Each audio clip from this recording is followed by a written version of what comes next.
Waxing பண்ற பர்சனா? பார்லர்லாம் போய் வேக்சிங் பண்றதோட இப்பெல்லாம் நிறைய பேர் வீட்லயே வேக்சிங் பண்ண ஆரம்பிச்சுட்டாங்க. அண்ட் அது போக ஹோம் மேட் வேக்சின்லாம் சிலது வந்து ரெடி பண்ணிட்டு இருக்காங்க. சுகரை வச்சு வேக்ஸ் ரெடி பண்ணலாம் அப்படின்லாம் சொல்றாங்க. இது சாத்தியமா, இது உண்மையா, நடக்குமா அப்படின்ற மாதிரி தான் எனக்கு ஷாக்கா இருந்துச்சு. ஸோ நான் வந்து இன்னைக்கு வீட்டில் ஹோம் மேட் வேக்ஸ் எப்படி ரெடி பண்றது சுகரை வச்சு அப்படிங்கிறத பார்க்க போறேன். இந்த ஒரு ப்ராசஸ் ஹிட் ஆச்சா இல்லை ஃப்ளாப் ஆச்சா அப்படிங்கிறத வீடியோ பார்த்து தெரிஞ்சுக்கோங்க. இப்போ ஹோம் மேட் வேக்ஸ் பண்ணுறதுக்கு முதல் இன்க்ரீடியண்ட்டாக சுகர் எடுத்துக்க போகிறோம். ரெண்டாவதா வினிகர். உங்ககிட்ட என்ன வினிகர் இருக்கோ அந்த வினிகரை எடுத்துக்கோங்க. அப்புறமா வாட்டர். இது நம்ம கொஞ்சமாக தான் ஆட் பண்ண போகிறோம், நீங்கள் கொஞ்சமாகவே எடுத்துக்கோங்க. இப்போ எல்லா இன்க்ரீடியண்ட்டும் வச்சு நம்ம ஹோம் மேட் வேக்ஸை ரெடி பண்ணிடலாம். இப்போ ஒரு பேன் வச்சு அந்த பேனில் நம்ம எடுத்துக்கிட்ட சுகரை வந்து நான் ஆட் பண்ணிட்டேன். இதை அப்படியே விட்டுட்டா ஒரு மாதிரி ஃப்ரை தான் ஆகுது. ஆக்சுவலாக சுகர் வந்து உங்கள் ஸ்கின்ல இருக்கக்கூடிய டெட் ஸ்கின் செல்ஸ் எல்லாம் ஈஸியாகவே அதை ரிமூவ் பண்ணும். ஆனால் வேக்ஸாக அது எப்படி ரியாக்ட் பண்ணோம் அப்படிங்கிறது எனக்கு ஐடியாவே கிடையாது. ஸோ இப்படியே ஃப்ரை பண்ணால் ஒரு மாதிரி இருக்குது. ஸோ இதில் நம்ம கொஞ்சமாக தண்ணி சேர்த்துக்க போகிறோம். ஆக்சுவலாக அவங்க தண்ணி சேர்த்தாங்க, நிறையவும் சேர்த்துக்கக்கூடாது, நீங்கள் கொஞ்சமாகவும் சேர்க்கக்கூடாது. ஓரளவுக்கு தண்ணி சேர்த்து அதை அப்படியே ஃப்ரை பண்ணிகிட்டே இருங்க. அப்படியே பபுளாக வந்து பயங்கரமாக அது வந்து ஃப்ரை ஆகுது. ஒரு மாதிரி ரசம் சாம்பார்லாம் கொதிக்கிற மாதிரி பபுள்ஸ்லாம் வந்துட்டுருக்கு. அது அப்படியே மிக்ஸ் பண்ணிகிட்டே இருங்க. ஆக்சுவலாக இது வந்து ஒரு ப்ரௌன் கலரில் வந்து வரணும். அது வரைக்கும் நீங்கள் நல்லா ஃப்ரை பண்ணிட்டே இருங்க. ஒரு கட்டத்து மேலே அதோட கன்சிஸ்டன்சியே மாறுறது பயங்கரமாக நீங்கள் ஃபீல் பண்ணலாம். இப்போ எக்ஸாக்டாக அதோட கன்சிஸ்டன்சி வந்து கொஞ்சம் அந்த லிக்விட் இல்லாமல் கொஞ்சம் திக்காக மாறுது. லைட்டாக அதோட கன்சிஸ்டன்சி சேஞ்ச் ஆகும்போது இதில் வந்து நீங்கள் வினிகர் சேர்த்துக்கணும். கொஞ்சம் உஷாராக எல்லாத்தையும் ஹேண்டில் பண்ணுங்கள். ஏன்னா ஹீட்டாக இருக்கிறதுனால என்ன வேணால் ஆகலாம்.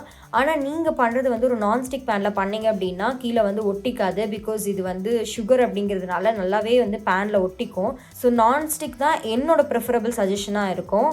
ஸோ நான்ஸ்டிக் தான் நான் ப்ரிஃபர் பண்ணுவேன். அது அப்படியே மிக்ஸ் பண்ணிகிட்டே இருங்க. அதோட கன்சிஸ்டன்சி அண்ட் கலர் சேஞ்ச் ஆகிற வரைக்கும் மிக்ஸ் பண்ணணும்.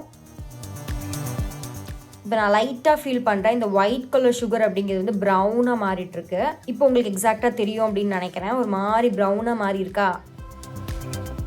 பாருங்கள், நல்லாவே ப்ரௌன் சேஞ்ச் ஆகிட்டே வருது. இது உங்களுக்கு நல்லா கேமராவில் இப்போ தெரியும் அப்படின்னு நினைக்கிறேன்.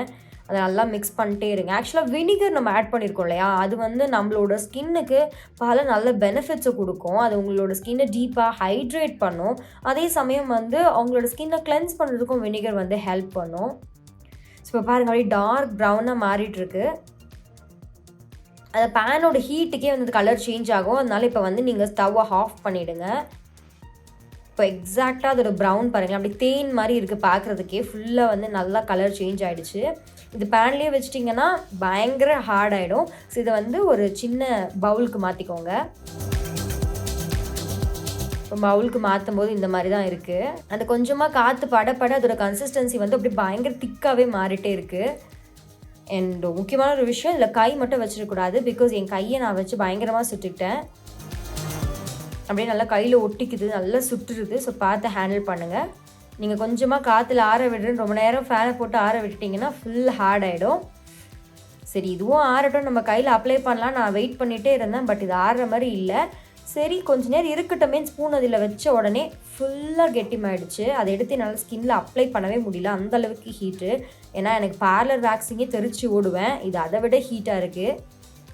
என்னை கேட்டிங்கன்னா இதெல்லாம் கையில் அப்ளை பண்ண வேண்டாம் அப்படின்னு தான் சொல்வேன். அதுவும் சென்சிட்டிவ் ஸ்கின் இருக்கிறவங்களுக்கெல்லாம் வந்து கண்டிப்பாக இது கையை ஹர்ட் பண்ணிடும். ஸோ இது வந்து அப்ளை பண்ணாதீங்க. பெட்டர் இது வீட்டில் ட்ரை பண்ணாதீங்க. நீங்கள் பாருங்கள், இந்த ஒரு ப்ராசஸ் வந்து கம்ப்ளீட்டான ஒரு ஃப்ளாப் அப்படின்னு தான் சொல்லுவேன். ஏன்னா இது வந்து கடையில் பண்ணுற பார்லரில் பண்ணுற ஹீட்டை விட ரொம்ப ஹீட்டாக இருக்குது. இந்த ஸ்பூன் வேறு வெளியில் வர மாட்டேங்குது, அந்த அளவுக்கு வந்து ஹீட்டாக இருக்குது. இது நம்மளோட கையில் வந்து அப்ளை பண்ணுறதுக்கான சாத்தியமே இல்லை அப்படின்னு நினைக்கிறேன். அதுவும் ஃபர்ஸ்ட் டைம் வந்து நீங்கள் வேக்சிங்கே பண்ணல, நான் வீட்டில் இந்த மாதிரி ஹோம்மேட் வேக்சின் ட்ரை பண்ண போகிறேன் அப்படின்னு மட்டும் ப்ளீஸ் இதை ட்ரை பண்ணாதீங்க. அதுக்கு பார்லர் போய் வேக்சிங்கே எவ்வளவோ மேல் அப்படின்னு தான் சொல்வேன். ஸோ இந்த ப்ராசஸ் கம்ப்ளீட் ஃப்ளாப். ஸோ இந்த ப்ராசஸை நீங்கள் வீட்டில் கண்டிப்பாக ட்ரை பண்ணி பார்க்கலாம். ஏன்னா ஜாலியாக இருக்குது இந்த ப்ராசஸ் பண்ணும்போது. ஸோ ட்ரை பண்ணி பார்த்துட்டு அதோட எக்ஸ்பீரியன்ஸை கீழே கமெண்ட் செக்ஷனில் சொல்லுங்கள். அண்ட் இந்த மாதிரியான நிறைய ஹேக்ஸ் வந்து இப்போ சோஷியல் மீடியாவில் நம்ம பார்த்துட்ருக்கோம். ஸோ அந்த ஹேக்ஸ்லாம் நம்மளோட இந்த செக்மெண்ட்டில் ட்ரை பண்ணி பார்ப்போம். எதெல்லாம் ஹிட் ஆகுது, எதெல்லாம் ஃப்ளாப் ஆகுது அப்படிங்கிறத பார்க்கலாம். ஸோ நான் அடுத்து எந்த வீடியோ பண்ண போகிறேன், அது ஹிட் ஆக போதா ஃப்ளாப் ஆக போதா, இது எல்லாமே தெரிஞ்சுக்க சமயம் தமிழை சப்ஸ்கிரைப் பண்ணி அடுத்த வீடியோ என்ன வருது அப்படிங்கிறத நீங்கள் பெல் பட்டன் கிளிக் பண்ணி தெரிஞ்சுக்கோங்க.